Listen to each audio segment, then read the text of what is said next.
원목사와 성경 읽기 신명기 24장입니다. 오늘도 함께 귀한 말씀을 함께 읽으면서 주님의 귀한 은혜를 함께 나누기를 원합니다. 신명기 24장 함께 읽겠습니다. 신명기 24장도 역시 기타 규정표 하나님의 백성들이 가나안 땅에 들어가서 어떻게 살 것인가는 하나님의 나라를 말하는 여러 가지 세부 규정들을 우리에게 주고 있습니다. 근데 24장은 이혼과 지혼이라는 요 단락으로도 시작합니다. 같이 한번 읽겠습니다. 사람이 아내를 맞이하여 데려온 후에 그에게 수치되는 일이 있음을 발견하고 그를 기뻐하지 아니하면 이혼 증서를 써서 그의 손에 주고 그를 자기 집으로 내보낼 것이요. 그 여자는 그의 집에서 나가서 다른 사람의 아내가 되려니와 그의 둘째 남편도 그를 미워하여 이혼 증서를 써서 그의 손에 주고 그를 자기 집에서 내보냈거나 또는 그를 맞이한 아내로 맞이한 둘째 남편이 죽었다 하자 그 여자는 이미 몸을 더럽혔은 즉 그를 내보낸 전 남편, 첫 번째 남편이죠. 이 그를 다시 아내로 맞이하지 말지니 이 일은 여호와 앞에 가증한 것이라. 넌 내 하나님 여호와께서 내게 기업으로 주신 땅을 범죄하게 하지 말지니라. 첫 번째 24장은 가정생활에 가장 중요한, 그렇죠? 어쩌면 지금도 우리나라 참 많은 이혼율이 있고 가정이 많이 파괴되고 있는데 가정 속에서 가장 중요한 이혼, 재혼 이런 부분들을 어떻게 하는가 자세하게 규정하지는 않지만 아주 원칙적인 것을 말씀하고 있습니다. 어쩌면 이것이 하나님 나라의 근본 성격일 것입니다. 우리 다시 한번 볼까요? 첫 번째, 사람이 아내를 맞이하여 데려온 후에 그에게 수치되는 일이 있음을 발견하고, 그렇죠? 그러니까 이혼을 허락하셨던 하나님의 기본적인 것은 즉 아내로부터 수치되는 어떤 일이 발견되어야 됩니다. 이 수치되는 어떤 일은 이렇게 원어로 보면 벌거벗은 이런 단어의 의미를 갖고 있습니다. 쉽게 말하면 여자가 벌거벗고 있는 상태가, 그렇죠? 이 남편이 있을 때 안 좋은 모습이잖아요. 그러니까 그런 것들, 그러니까 그 원어가 포함하고 있는 그런 부끄러운 일들, 하면 안 되는 일들, 수치스러운 일들. 그러니까 그 당시의 상황에서 이 남편이 볼 때 도대체 아내의 이 행위는 절대 용서할 수 없는 그런 부끄러운 일들이, 아내의 벌거벗은 일들이 발견되면은 하나님은 어떻게 이혼하기를 바라는가? 이혼 증서를 써서 집으로 돌려보내라는 거예요. 지금은 어떻습니까? 근데도 말 안 들으면 서로 안 맞으면 치고받고 그러지 말고 네가 그래 데리고 산 너의 아내니까 이혼 증서, 합당한 이혼 증서, 내가 이 여자는 살 수 없으면 그 마음을 가지고 이혼 증서를 써서 집으로 돌려보내라. 그러면 그 여자는 그렇게 또 다른 남자에게 시작할 수 있는 어떤 여지를 남겨두고, 근데 또 둘째 남편도 이 여자를 맞이했는데 미워해요. 어떤 그 여자가 행했던 어떤 일들이 알았다든지 탄로났다든지 그러면 그도 마찬가지로 이혼 증서를 써서 그냥 보내줘라. 그리고 만약에 이 둘째 남편이 죽거나 또 이혼 증서 써서 둘째 남편이 버리는 이 여자를 전 남편, 첫째 남편이 그렇다고 데려와 살지 마라. 왜? 이미 몸이 더러워진 여자니까 하나님의 가정을 이루기에 합당치 않다. 죄다. 그러면 하나님이 이혼을 규정하는 것 중에 아주 중요한 요소가 뭐냐면, 그렇죠? 수치되는 일이 있음을 발견하고, 요 단어입니다. 다시 말하면 요새는 현대만이 이혼이 대부분이 뭘까요? 감정이죠, 감정. 감정이 격해지고 감정이 안 맞고 이 문제도 뭐 정말 중요한 문제지만 정말 하나님께서 가정을 지킬 때 제일 기본적으로 그런 것들은 얼마든지 살면서 그렇죠. 얼마든지 이렇게 극복해 나갈 수 있는 거거든요. 부부싸움은 칼로 물베기라는 말의 의미가 바로 그런 거 아닙니까? 사실 이게 서로 좋아하는 감정만 갖고 100%못 살죠. 아니, 그렇게 살아서 안 되죠. 왜냐하면 인간은 진짜 화성에서 금성에서 두 남자 여자가 지구라는 곳에서 만났는데 화성에서 온 사람, 금성에서 온 사람이 어떻게 서로 맞겠어요? 그러니까 문화와 문명이 다르고 삶의 방식이 다르고 부모가 다르고 자라는 환경이 다릅니다. 생각하는 것이 다르고 받았던 영향이 달라요. 절대 맞을 수 없죠. 그래서 맞춰 사는 거예요. 맞춰서 하나씩 하나씩. 그래서 부부싸움은 정말 잘하는 것이 가정사역에서 부부싸움 절대 하지 마라. 절대 그러지 않습니다. 부부싸움은 하긴 하되 잘해라. 신약에는 또 어떤 규정이 있습니까? 절대 부부싸움을 하더라도 해가 지기 전까지 분을 품지는 말라. 이게 가정 부부싸움이 아주 이 어떤 경계선이거든요. 그러면 악한 것이 틈타버린다는 거죠. 그러니까 우리 인생 속에서 감정의 부분은 얼마든지 좋아질 수 있고 나빠질 수 있어요. 그러니까 그런 것이 아니라 하나님은 이 신명기를 통해서 말씀하는 놀라운 이혼할 수 있는 경우 뭐라고 말합니까? 수치스러운 일. 원어로는 벌거벗은 일. 그러니까 벌거벗은 것 같은 어떤 수치스러운 용서할 수 없는 일이 발견되거든 이라고 한정을 짓니다. 우리 또 기타 규정 두 번째 한번 볼까요? 자, 5절에 봅니다. 사람이 새로이 아내를 맞이하였으면 그를 군대로 내보내지 말 것이요. 아무 직무도 그에게 맡기지 말 것이며 그는 1년 동안 한가하게 집에 있으면서 그가 맞이한 아내를 즐겁게 할지니라. 하나님은 정말 얼마큼 가정이 귀한가. 근데 자, 사람이 결혼했어요. 그러면 그 당시에 이 이스라엘 나라도 아주 군의 지도가 참 중요했을 텐데 전쟁 이 군대 이거 보내지 마라. 적어도 1년 정도는 새로 맞이한 이 결혼 생활의 아름다움을 즐겨라. 다른 어떤 직무도 맡기지 마라. 그러면서 뭐라고 말씀하십니까? 이렇게 말씀하세요.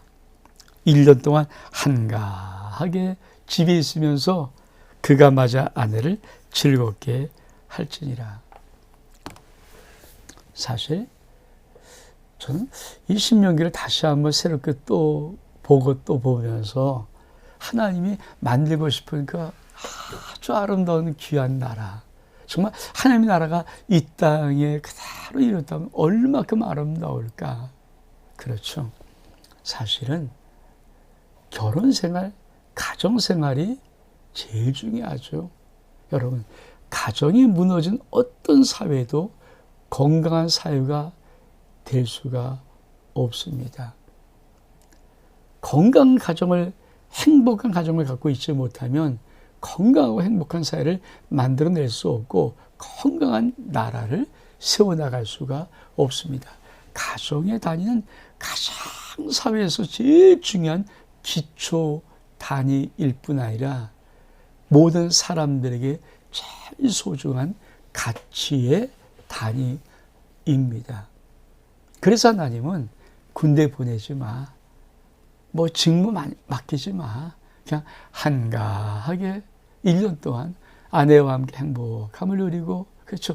1년의 시간은, 그렇죠. 너무 오랫동안 하면 또 그렇지만 1년의 시간까지는 행복하게 아내와 삶을 누리고 즐기고 서로 아름다움을 가정을 꿈꾸고 서로 사랑하고 이렇게 나누는 것을 하나님이 얼마큼 중요하게 보셨으면 이 진리의 말씀 속에 딱 집어넣었을까.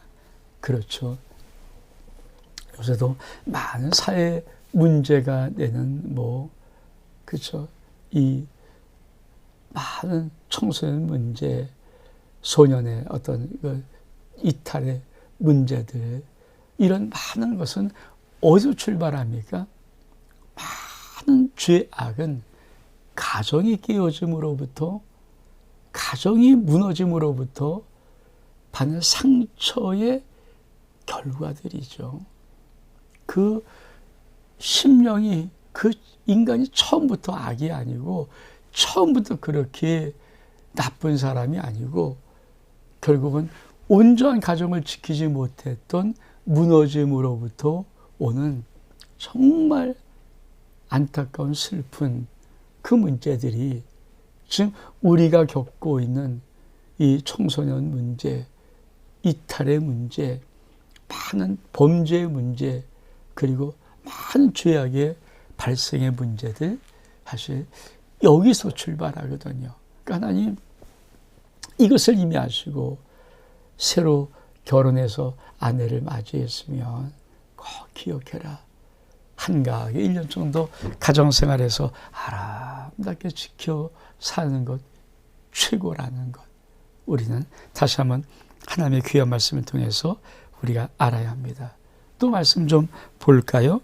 뭐라고 말씀합니까? 6절에 사람이 맷돌이나 그 윗짝을 전당 잡지 말지니 이는 그 생명을 맷돌이나 그 맷돌의 윗짝을 전당 잡지 마라. 이는 생명을 전당 잡음이라. 여러분,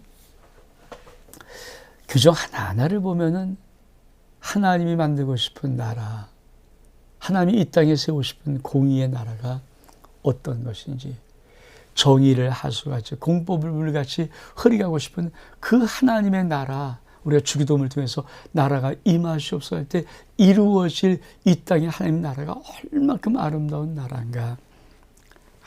우리 상대방이 돈이 없어 돈을 좀 굴려고 이 전당을 잡을 때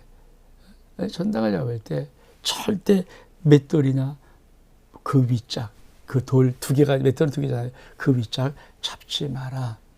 왜? 그것은 생명을 전당합니다. 지금이야 믹서 있고 그러니까. 그러나 옛날에 많은 사람들이, 그렇죠, 이 맷돌을 가지고 곡식을 갈아서 그걸 가지고 많은 요리들을 하면서 하는 거예요. 그러니까 맷돌은 어쩌면 생명을 살기 위한 음식을 만드는 가장 중요한 도구 중에 하나가 맷돌이었습니다. 그러니까 그 맷돌을 전당 잡거나 맷돌의 윗짝을 잡아서 맷돌을 사용하지 못하면 생명을 위협하는 것이니까 그것은 결코 하지 마라. 지금 빈번하지는 않겠지만 그러나 한때는, 그렇죠, 돈 얼마 좀 빌렸으면 그 이자를 어마어마 천문학적 이자를 갖다 때려놓고 빚을 못 갚게 만든 다음에 장기 너 나한테 팔아. 장기를 포기한다 각서서. 이러는 무서운 나쁜 놈들 많잖아요. 그러니까 그런 것들을 보면 하나님께서 만들고 싶은 나라가 얼마큼 아름다운 나라 하나인지 또 말씀 볼까요? 7절에 보니까 사람이 자기 형제 곧 이스라엘 자손 중 한 사람을 유인하여 종으로 삼거나 판 것이 발견되면 그 유인한 자를 죽일지니라. 이같이 너희 중에 악을 제할 것이니라. 무엇인가? 유기하지 말라. 절대 사람은 사람을 유기하거나 종으로 팔거나 함부로 인신매매하지 마. 여러분, 그런 거 보면 참 과학도 발달하고 문명도 발달하고 교육도 발달하고 수많은 교육이 있었지만 지금 우리가 살고 있는 2000년대 이 시대 속에도 얼마든지 이런 인신매매, 이런 사람을 유기하는 것, 유인하는 것 얼만큼 많습니까? 그런 거 보면 이 그 옛날에 지금부터 약 3,500년 전 되는 그 옛날에도 하나님은 하나님의 나라에 세울 나라의 법을 얼마큼 정의로운 아름다운 나라로 만들고 싶었는가. 우리가 그것을 보면서 하나님이 이루실 이 땅에 나의 삶을 통해서 이루고 싶은 영광의 나라가 그 아름다운 나라임을, 내가 그 하나님 나라를 이루어가는 이 땅에 아름다운 복음을 전하는 한 사람임을 우리 다시 한번 자각하고 스스로 자부심을 느껴야 할 것입니다. 또 뭐라고 말씀합니까? 너는 나병에 대해 삼가서 레위 사람 재앙들이 너에게 가르친 대로 내가 힘써다 지켜 행하되 너희는 내가 그들에게 명령한 대로 지켜 행하라. 너는 애굽에서 나오는 길에 네 하나님 여호와께서 미리암에게 행하신 일을 기억할지니라. 여러분, 사실 나병은 그 당시에 가장 무서웠던 천병, 전염병이었습니다. 그러니까 번지는 병이죠. 우리가 코로나19 아주 된통 한번 알아보지만 이 전염병이 퍼지기 시작하면 그 사회가 망가져요. 그래서 미리암, 아론의 누이, 모세의 누이 형제 미리암을 어떻게 합니까? 하나님이 반역하니까 그를 성 밖에 진 밖에 내치잖아요. 7일 동안. 그리고 그 나병이 다 끝난 다음에 들어올 수 있도록, 다시 말하면 진을 정결하게 하고 진 밖에 두게 함으로 정결의 진을, 정결의 예식을 지키는 것, 그거 잘 기억해서 너희 살아가는 모든 삶의 자리를 거룩하게 구별해 만들라는 하나님의 말씀입니다. 또 볼까요? 참 하나하나 볼 때마다 얼마큼 놀라가 어렵네. 내 이웃에게 무엇을 구워줄 때 너는 그 집에 들어가서 전당물을 취하지 말고 너는 밖에 서 있고 내게 꾸는 자가 전당물을 밖으로 가지고 나와서 내게 줄 것이며 그가 가난한 자면 너는 그 전당물을 가지고 자지 말고 해질 때 그 전을 반드시 그에게 돌려줄 것이라. 그리하면 그가 그 옷을 입고 자며 너를 위하여 축복하리니 그 일이 내 하나님 여호와 앞에 내 공의로움이 되리라. 하나님이 정말 얼만큼 사람과 사람의 인간의 관계, 인격적인 관계, 인권 이런 것을 말씀하는지. 그러니까 예수 안 믿고 인권을 말하는 사람들은 인권이 뭔지 솔직히 모르는 사람이죠. 오늘 이 말씀 보십시오. 자, 누가 나에게 돈을 꿉니다. 근데 자, 전당부를 좀 맡길 거 아닙니까? 근데 그 전당부를 맡길 때 네가 집에 들어가서 야, 이거 자꾸 이러지 말라는 거예요. 넌 밖에 있어라. 집 밖에 있어. 그 사람이 전당부를 가지고 나와서 이거 맡기겠습니다라고 할 그거를 받으라는 거예요. 무슨 말입니까? 사람들이 그렇죠. 야, 이거 값어치 안 돼. 들어가서 뒤집어서 야, 이거 갖고 이게 얼만큼 많이 우리가 늘 뭐 드라마 이런 많은 것, 영화 이런 걸 통해서 많이 보던 거 아닙니까? 많이 보는 모습. 근데 그게 일상의 모습이에요. 지금 우리가 살고 있는 사회의 모습이 그런 거 아닙니까? 그렇죠? 아니, 내가 얼마를 빌려주면 그 돈에 맞는 것을 잡아야지. 그러니까 내가 뭔가 찾아야지. 그게 보통 지금 마음인데 하나님 절대 그러지 마. 절대 그러지 마. 네가 돈 많다고 그 사람 없다고 인간의 인권은 똑같아. 동등해.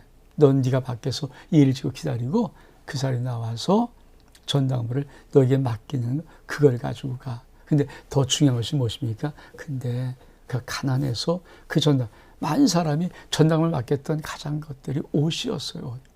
근데 그 옷을 네가 해가 질 때 돌려주지 아니하면 너 죄인 된다. 너 안 된다.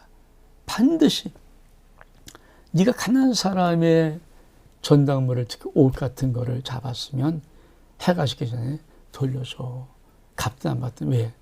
그 사람은 그것이 그 옷이 이불이에요. 이불. 여러분 남방 문화가 없는 밤에 광야가 쌀쌀하고 찹습니다. 그러니까 특히 가난한 사람이 얼마큼 힘들게 살겠어요. 그러니까 그때 그 따뜻하게 덮을 수 있는 옷마저 우리가 뺏어버리면 생명의 문제 있을 뿐 아니라 너무 비참하지 않니? 벌벌 떨고 있는 그 형제, 그거 절대 너 복을 받을 수 없는. 네가 돌려주면 내가 하나님의 공의로움을 네가 보였기에 내가 너를 축복하리라. 여러분 이런 사회 살고 싶지 않습니까? 누가 이런 사회를 말할 수 있는 사람이 있나요? 진짜 유토피아죠. 근데 이게 하나님의 나라야. 여러분 하나님이 이 정도로 가난하고 힘들고 어려운 사람을 생각하는데 하나님이 하나님의 자녀인 내가 인생을 살면서 힘들고 어려울 때 나 안 도와줍니까?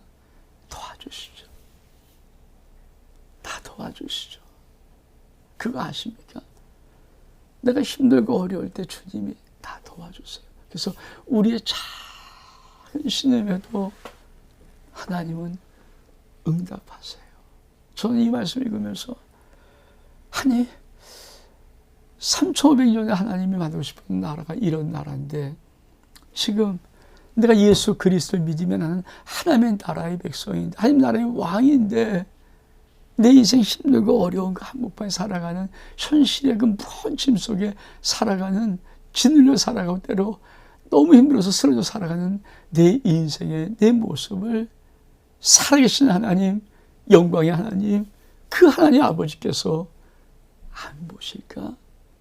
아니 보시면 안 도와주실까? 도와주세요. 그래서 여러분 정말 힘들면 나의 도움이신 나의 아버지 앞에 아버지 힘들어요. 아버지 도와주세요. 한마디 하세요.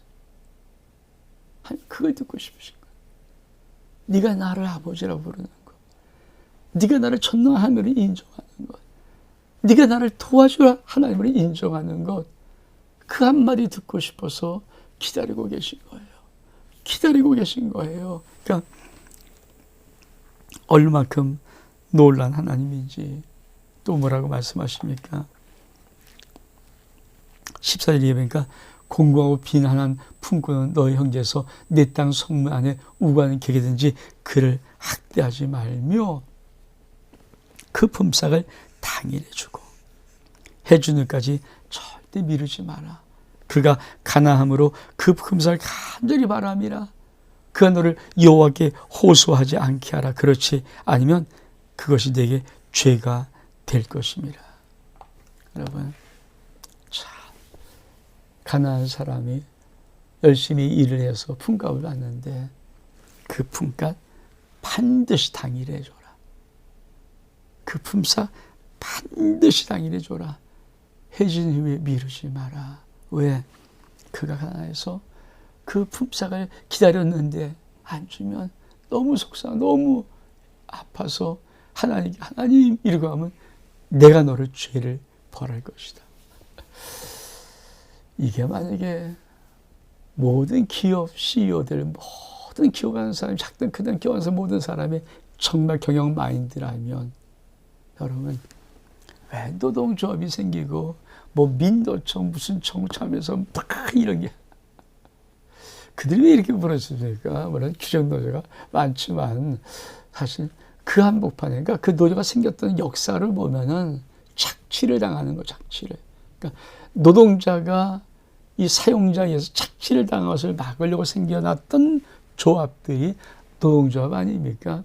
지금 우리나라 노동조합은 좀 많이 너무 변질된 귀족노조, 연봉이 1억, 2억이 되는 귀족노조들이 많다고 하는데 그래서 좀 프림을 당하고 있지만 그러나 여러분 정말 모든 기업주들이 이런 마음을 가지고 경영한다면 아니 특별히 예수 믿는 기업주들은요 철두철미하게 이 마음을 가지고 기업을 한다면 얼만큼 좋을까.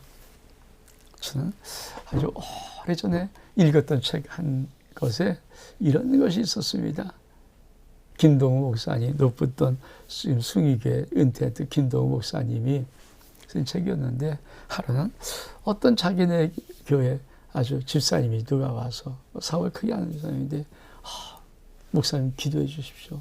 기도해 주십시오. 그러니까 너무 사업이 안 돼서 죽을 것 같습니다. 너무 힘듭니다. 들어봤더니 도대체 얼마큼 사업이 안 되니까 제가 열심히 기업을 하는데 그 한 달에 버는 모든 것을 자기가 직원이 20명이 넘는데요. 근데 20명의 월급을 다 주고 나면 별로 남는 게 없대요. 참 김동호 목사님이 그 말 했다 그러더라고요. 그분에게. 그게 기업하는 거 아닙니까? 당신이 열심히 같이 일을 해서 당신 공장을 통해서 수명이 넘는 직원들이 월급을 받는데 그들에게 2명, 3명, 4명 가족이 있습니다. 그러면 그게 얼마큼 큰 축복을 받은 것입니까? 당신 기업을 통해서 20여 명의 사람들이, 가장이 든 사람들이 그 월급을 받고 살아가는 것. 그거면 되지 않았습니까? 그래서 그 말, 물론 더 벌어야 되죠. 더 쌓아놓고 시켜서 그렇게 말을 한 것이지만, 정말 저는 그 생각이 참 건전한 생각을 한번 가져봤습니다. 기업하는 이유, 목적이 이인 추구는 당연합니다. 그래서 많이 이익을 남게 되지만 사실 내가 기업을 통해서 나도 먹고 내 기업 식구들이 다 종업원들, 이 분들이 다 먹고 살 수 있다면 그거 하나가 축복받은 거죠. 저는 그 생각들 참 이것을 통해서 해보게 됩니다. 또 뭐라고 말합니까? 아버지는 그 자식들로 말미암아 죽임을 당하지 않을 것이요 자식들은 그 아버지로 말미암아 죽임을 당하지 않을 것이니 각 사람은 자기 죄로 말미암아 죽임을 당할 것이다. 연자제하지 마라. 옛날에 그렇죠. 우리나라도 이조시대 때 역사시대 보면 삼족을 멸하잖아요. 아빠 하나 잘못 걸리면 그냥 다 가져가는데 그거 하지 말라. 정말 하나님 나라는 자기가 지은 죄는 자기가 책임을 지는 거예요. 지금도 우리나라도 은근슬쩍 연자제 같은 것이 있어요. 그래서 아비의 죄를 자식에 묻고 막 괴롭히는 것들 여러분 절대 아닙니다.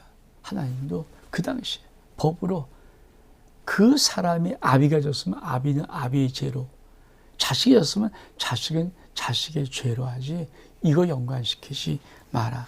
저는 법을 전공했던 사람으로 참 이런 것을 보면 얼만큼 하나님의 나라가 공정, 정의로운, 아름다운 나라인가 다시 한번 생각하게 됩니다. 또 뭐라고 합니까? 너는 객이나 고아의 송사를 억울하게 하지 말라. 과부에 전당하지 마라. 넌 애굽의 종되었던 일과 내 하나님 여호와께서 내게 너를 거기서 속량하신 것을 기억하라. 이러므로 내가 내게 이 일을 행하라고 명령하노라. 절대 객이나 고아 송사 함부로 억울하게 하지 말고 과부의 옷 전당하지 말라. 왜인가? 꼭 애굽에서 종되었다. 우리가 잊지 말아야 것입니까? 개구리가 된다면 올챙이 쪽을 잊지 말아야 우리 많이죠. 올챙이 쪽을 잊지 마라. 그렇잖아요. 그러니까 여러분 우리가 하나님 앞에 교만한 것이 아닙니까? 그 하나님의 모든 은혜 가운데 어떤 순간 오른 다음에 마치 그것이 내가 원래부터 잘나서 그 모든 것을 내가 취한 것처럼 아닙니다. 하나님의 은혜가 다 쌓여 있어요. 그걸 잊지 말라는 거죠. 여러분 우리 인생 속에서 우리가 우리의 옛 올챙이 쪽의 생각 잊어버리지 말고 그것을 통해서 우리도 우리 이웃들을 하루를 돌볼 수 있는 은혜 역사가 꼭 있기를 바랍니다. 또 말씀 볼까요? 내가 밭에서 곡식을 벨 때 그 한 뭇을 밭에 잊어버리거든 다시 가서 가져오지 말고 나그네와 그와 가부를 위해 남겨두라. 그러면 내 하나님 여호와께서 네 손은 모든 일에 복을 내시야. 내가 감람나무를 떤 후에 그 아이를 다시 살피지 말고 그 남은 것을 객과 고와 가부를 남겨두며 내가 포도원의 포도를 딴 후에 그 남은 것을 따지 말고 객과 고와 가부를 남겨두라. 넌 애굽 땅 종되었던 것을 기억하라. 이러므로 내가 내게 일을 행하라 명령하노라. 여러분, 남겨두는 인생, 이게 하나님의 나라예요. 그러니까 다 내 거라고 내가 쥐는 것이 아니라 한쪽 손을 슬쩍 펴서 남겨둘 수 있는 인생, 이게 하나님이 이루고 싶은 나라입니다. 상승 여러분, 이 하나님 나라가 정말 이루어진다면 얼마큼 아름다울까. 하나님은 오늘도 믿음의 사람을 통해서 이 나라를, 이 사랑의 나라를, 이 아름다운 배려의 나라를, 이 아름다운 돕고 사는 이 나라를, 이 정의롭고 공의로운 이 나라를 하나님은 자꾸 축복의 나라를 퍼뜨리기를 원해요. 그래서 성들이 참 하면 안 되는 게 뭔가 인색한 마음. 인색한 마음. 여러분, 두 손으로 아무리 부어 움켜진다고 남아있는 거 아니에요. 절대 그렇지 않습니다. 내가 하나님 앞에 하면요, 하나님의 그 모든 복을 다시 나에게, 내 자식에게, 내 자손에게 갚아 주십니다. 내가 꼭 움켜진다고 내 복 되는 거 아니에요. 하나님이 왜 내게 복을 주십니까? 네가 복받은 손을 내밀어라, 이거예요. 너를 통해서 다른 사람이 하나님의 복을 좀 맛보아야 된다. 어렵고 힘든 사람이 네가 받은 복을 나눠줌을 통해서 그가 일어서야 된다. 이것이 하나님께서 만들고 싶은 하나님의 나라의 원리입니다. 여러분, 많은 복 받으십시오. 그리고 많이 손을 피십시오. 많이 복을 나누십시오. 그러면 또 놀라운 복이 계속 쌓입니다. 이런 놀라운 은혜의 복이 우리 모든 성도들 삶 속에 있기를 주 이름으로 축복합니다. 원목사와 성경 읽기 신명기 24장 여기서 마칩니다. 샬롬.